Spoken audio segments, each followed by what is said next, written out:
Welcome, everyone. We are going to get started in 1 minute here. Welcome, welcome. Let me know where you're coming in from if you're watching me live. I'm just checking in. Yes, I am live. So welcome once again to our weekly presentation here inside the Menopause Support Hub. We put this group together to help women in our age group, kind of 40 to over 60 like me. I'm going to be 63 in September, and I can't believe it, and I don't feel like it. So my hope for you is that you can sail through menopause and really feel your best and live your best life still. So let me know in the comments if you can hear me. I think everything's working okay. Just say a hi, Ruth, in the comments. And I'd love to hear if you can hear me. Let's see what we've got here. Okay, great. So it looks like everything is working fine. And I want to dive in tonight because I really want to respect everyone's time. And I have a lot of things to cover tonight. So let me just hop over here to some of the notes that I made, and we will get started right away. So what I want you to know is that your metabolism, it just doesn't slow down after 45, okay? What happens is it adapts. And what do I mean by that? It will adapt to the lifestyle and the inputs that you're giving it. And yeah, it does slow over time, but we can control that slowing process by making sure that we are doing all the right things to really retain, our youthful energy, our youthful vibrance, our youthful, not just appearance, right? It's all about living your best life and being able to do all the things that you want to do as you age. So your body will adapt to its inputs. What does this mean? If you are putting in the wrong stuff, meaning the wrong types of foods, the wrong types of supplements, the wrong types of drinks. Yes, I'm referring to alcohol. If you are not exercising and if you are sedentary, if you're not doing the right types of exercise, then your later years will become challenging. And I'm not just talking about hot flashes. I'm talking about everything about your body, your energy, your vibrance, your happiness in life. Okay. So your body adapts. And if you are still grinding through cardio, cutting calories to nothing, doing all the things that you're seeing online from the 20-year-old influencers and giving it a shot, and maybe you try it for a month, 2 months, and it doesn't work, and you hop to something else, raise your hand if you've ever done that. I certainly have. Then this video is your wake-up call, okay? Because I'm going to show you today exactly how to reignite your metabolism, burn stubborn fat, and feel like yourself again. And it's all backed by science, not fads, not magic pills, not any of the stuff that you probably see online that is being shoved down your throats as a quick fix. Because remember, it took you time to get to where you are, and it may take some time to really start unwinding some of that, right? So give yourself some grace. And if you can develop a system and a process into your life to incorporate these things, then I can guarantee you're going to start seeing results. In fact, when I was 48 years old, I was my fittest and leanest. I was in menopause and I was shredded. Like I was on the posters of Lululemon stores and in magazines, and it doesn't, you don't have to succumb to the general belief that menopause, you're going to gain a whole lot of weight and feel awful. You can combat it by doing the right thing. So we're going to talk about that today. So literally, I have coached hundreds of women in their menopausal and perimenopausal years. I was a CrossFit gym owner for 10 years. Many of my clients were in that age demographic. I tended to attract those people to my gym, and I helped them get from feeling not so great with hot flashes, belly fat, frustrated. Some were even kind of sad that they felt like they were giving up on things, and really transform their lives into feeling better, looking better, and feeling more confident to do all of the things that they want to do. Many of these women were high performing women. They were corporate executives. They were professional women who didn't have a ton of time to mess around with quick fixes. They wanted something real, something that was going to work, and something they weren't going to waste their time on. So let's dive in. Tip number 1 is strength training. You have probably heard me talk about strength training pretty much every week in this group. Okay. The reason I talk about it is because it works. Muscle isn't just for looks, okay? It's your metabolism's best friend. So we want to rev up if we want to rev up our metabolism, we need more muscle. That means that we actually have to lift something heavier than our purses, okay? So drop me an I'm in if you're willing to pick up something heavier than your purse. Maybe your purse is heavy. Mine isn't. I just have a little tiny one. But here's the thing. There was a study in the Journal of Gerontology, and it showed that women over 50 who strength trained increased their resting metabolic rate without even losing weight. Okay, so they strength trained, did nothing else, didn't modify their diets, and they increased their metabolic rate. When we increase our metabolic rate, it means we burn more calories faster, right? And I hate to tell you this, there's a lot of wizardry out there in the internet space. Calories in and calories out count. They really do. And if you're eating way too many calories, whether you're on keto or paleo or carnivore, if you're stuffing yourself with too many calories, you are not going to lose weight. I had a lot of people that I coached who were trying to do keto, and they were eating fat bombs and like it was like a freaking license to eat. And they were wondering why they weren't burning fat and getting leaner. And it's because they were consuming way too many calories. So I thought that was a really interesting study because it proved that just by simply lifting something heavy, you're going to gain muscle, and muscle improves your metabolic rate. Okay. More muscle equals more calories burned all day. And you should aim for 3 sessions a week. I do 4. Okay. I've got a gym in my garage. I lift 4 times a week. Sometimes I even throw a 5th lighter hit workout in, but that's another topic for another day. Okay. Next thing is gut health. So you've probably heard a lot about gut health in the last couple of years. It's become a really hot topic with the brain body axis and all of that stuff. Okay. So support your gut. Your gut microbiome, it plays a huge role in metabolism, in inflammation, and in belly fat. So a 2008 review in Nature Reviews Endocrinology found that women with greater gut bacteria diversity had significantly less abdominal fat. And I will tell you that I'm a living testament to this. So this past year, I paid really close attention to my gut biome. What did this mean? It meant I took a really good probiotic every day. I ate some fiber. I added fermented foods to my diet. And what does that look like? Well, I make homemade sauerkraut. Do any of you guys make homemade fermented foods? Drop me a ferment in the comments if you do, and let me know what you make. I make homemade sauerkraut. It's so easy. You shred your sauerkraut. I put it in a 5-gallon pail. I make a lot of it and I put it in jars. It keeps in your fridge like forever.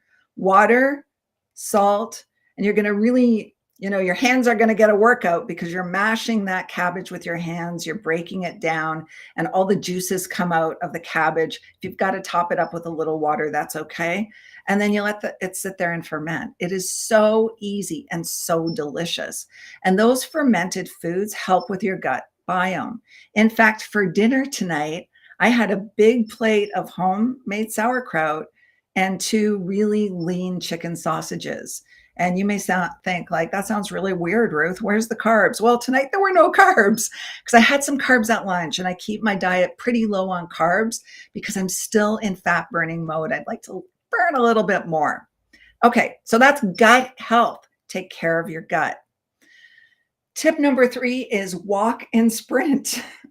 So daily walking is really, really important. And it's a really gentle way to start burning more calories and get your body moving, especially if you're sedentary, right? So you don't want to jump right into some crazy, running plan or anything like that. You want to make sure that you ease into it. So walking is great. It's actually a really underrated fat burning tool, and because it lowers cortisol as well. Walking is very relaxing, and I love walking. I walk everywhere. If you can put some sprints in there once or twice a week, sprinting means that you're really picking up the pace. And if you've never run before, it could be a really fast walk where you're really out of breath. Or if you have jogged or run before, you can, pick up a sprint. And what that'll do is it will actually target visceral fat. That's called a high intensity interval. You've probably heard of the term HIIT. So high intensity interval workouts. And if you can incorporate that into your training in some form, then you're going to burn visceral fat really fast.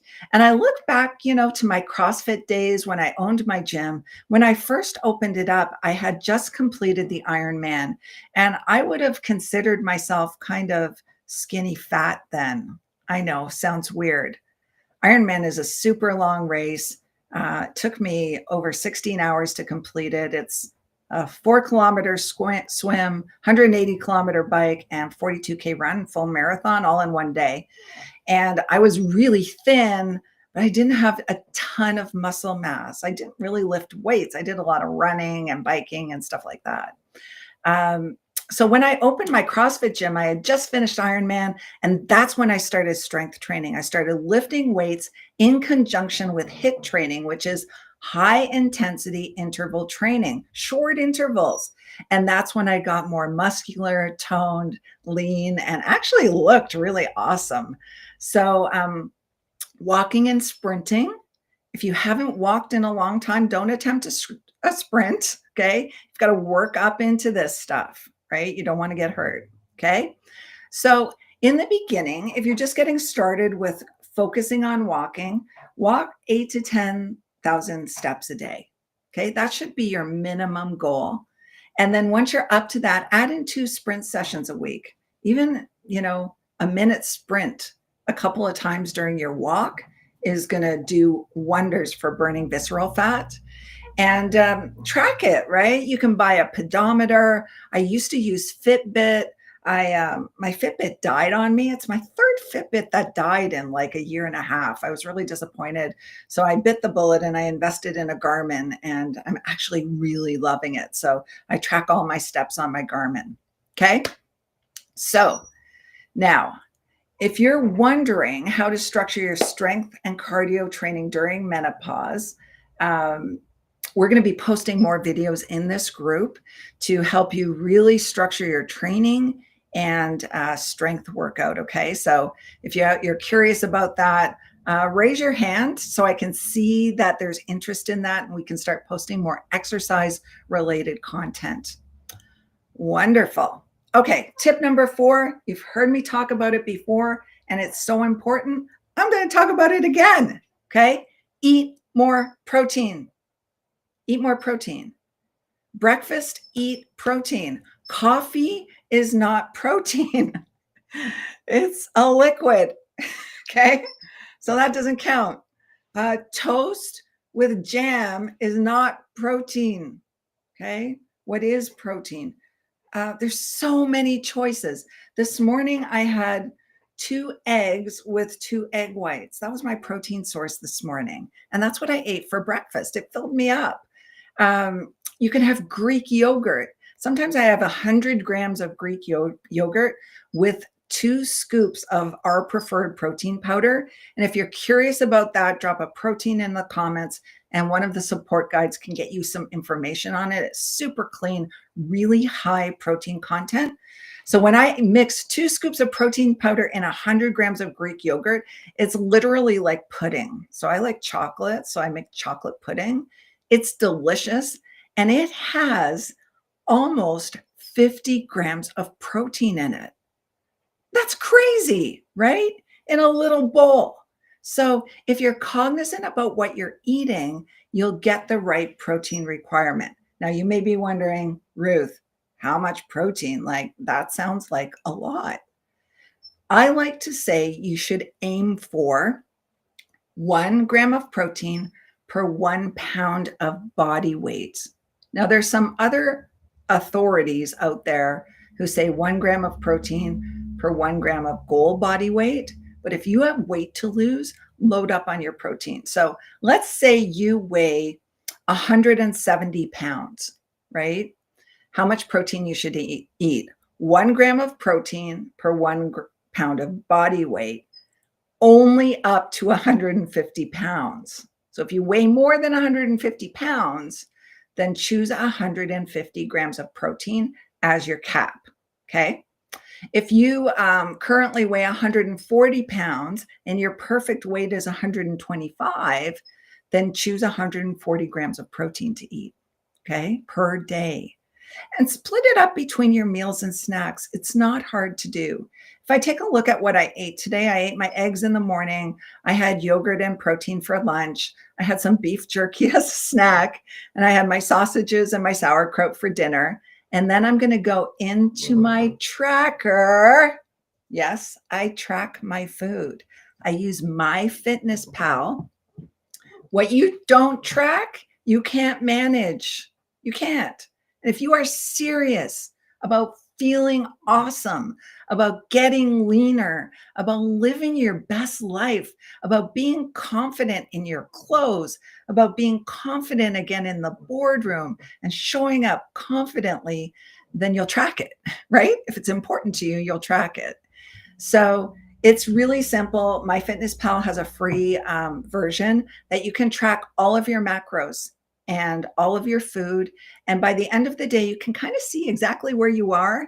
And when I'm still a little bit light on my protein, I'll eat some protein for a snack. I really like those turkey pepperettes. They're delicious and they can be a nice little snack. Or sometimes I'll just make myself a shake.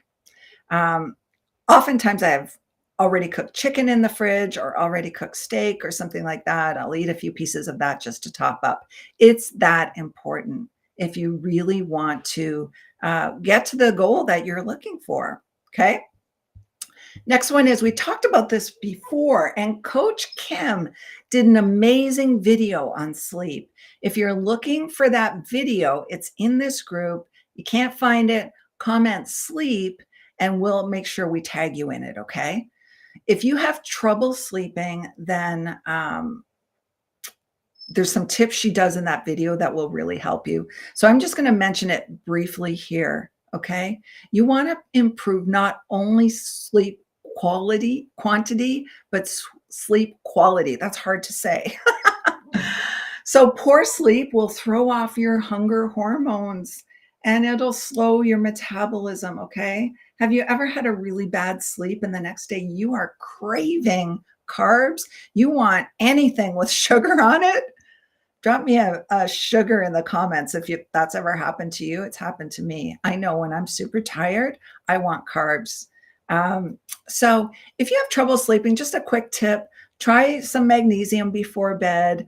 If I'm really not like having a hard time falling asleep, I will throw in a little bit of melatonin just to knock me out a little bit, because I know that tossing and turning and not sleeping well is that important. I don't function well the next day if I don't have a good sleep, and you will get leaner because your cortisol level will go down with good sleep and you'll start reaching your goals faster. Okay, so make sure you check out Kim's video. Again, comment sleep if you want to check that out.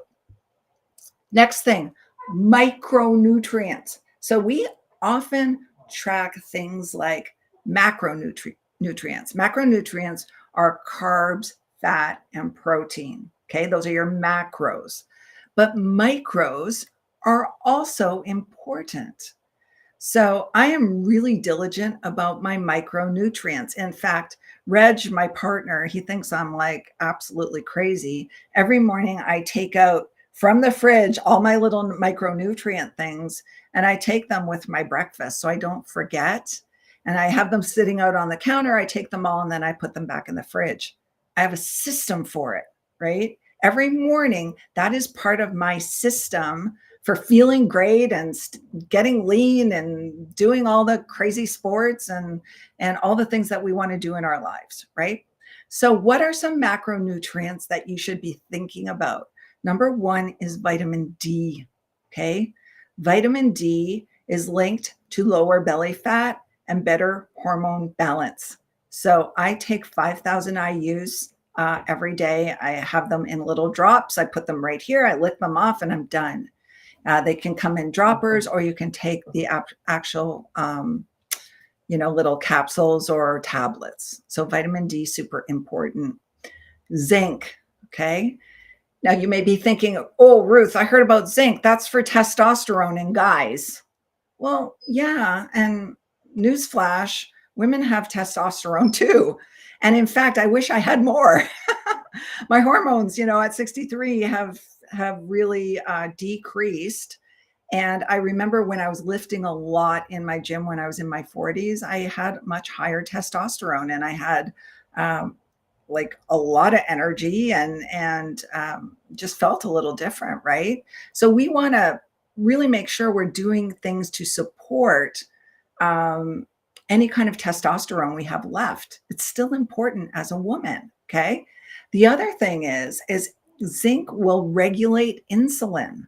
That's a little known fact. So we want to regulate insulin so our blood sugar isn't going like this, right? Up and down and up and down. Because when our blood sugar does that, we store fat. Insulin is a fat storage hormone.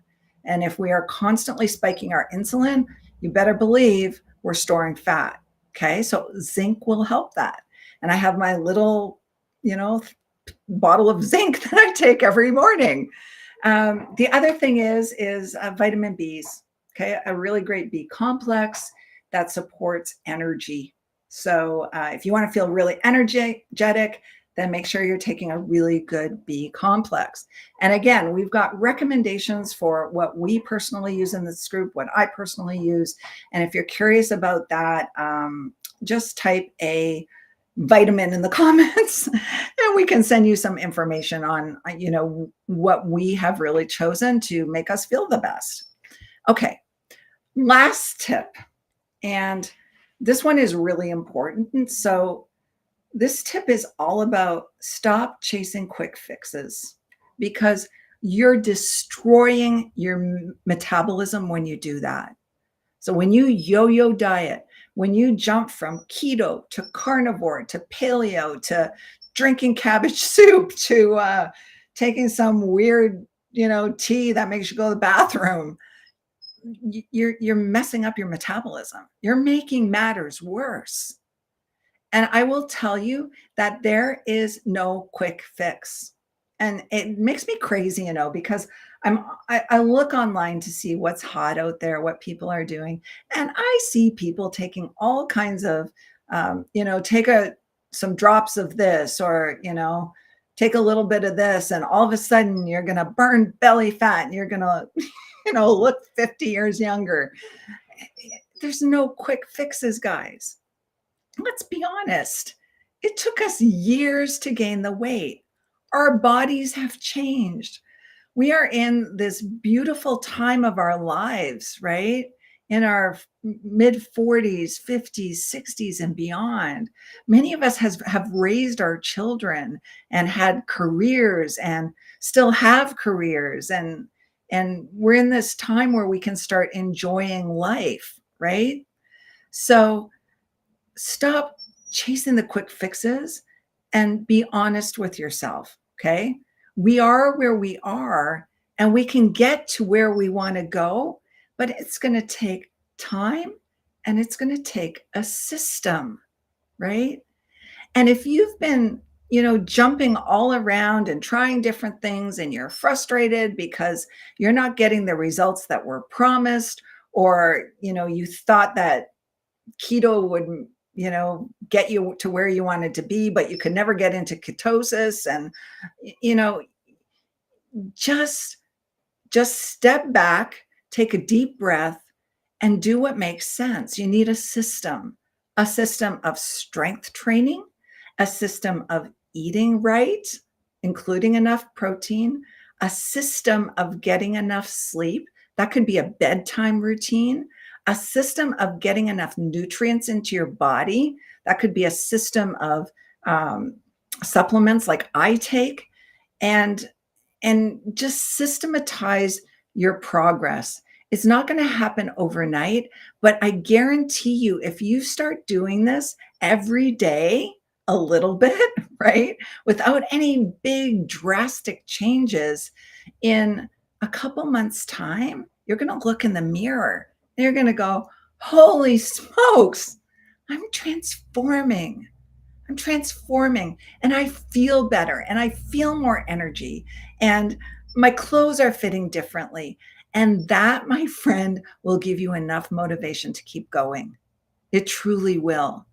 Because this is a journey, right? Menopause is a journey, and our bodies are constantly changing during menopause.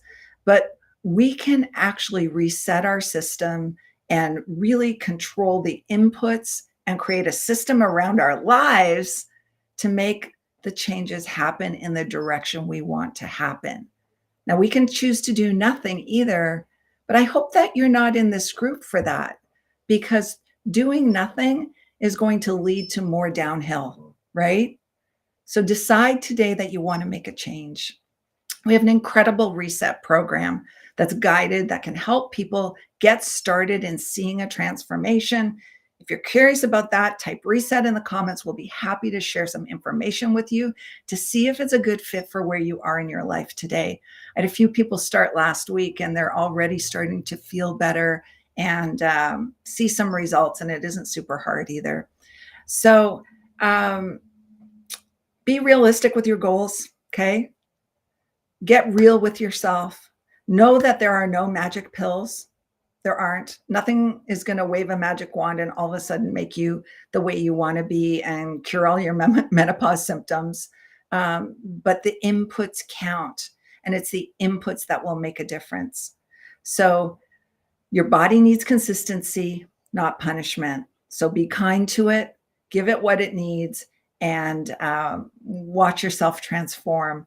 So I hope you found this helpful today, and I'm so glad you joined us. And we will be back again real soon, next Wednesday, with more information about menopause and the things that you can do to make a real change in your life.